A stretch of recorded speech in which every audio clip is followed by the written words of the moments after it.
The Lord's Prayer is one of the most profound and universally recited prayers in Christianity. Spoken directly by Jesus, it serves as a perfect model for how believers should communicate with God with humility, clarity, and trust. It captures the essence of worship, dependence, forgiveness, and spiritual protection in just a few lines.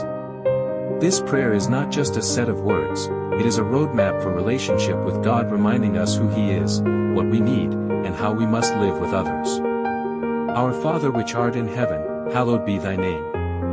Thy kingdom come, thy will be done in earth, as it is in heaven. Give us this day our daily bread. And forgive us our debts, as we forgive our debtors. And lead us not into temptation, but deliver us from evil, for thine is the kingdom, and the power, and the glory, forever. Amen. Matthew 6 verses 9 to 13, KJV.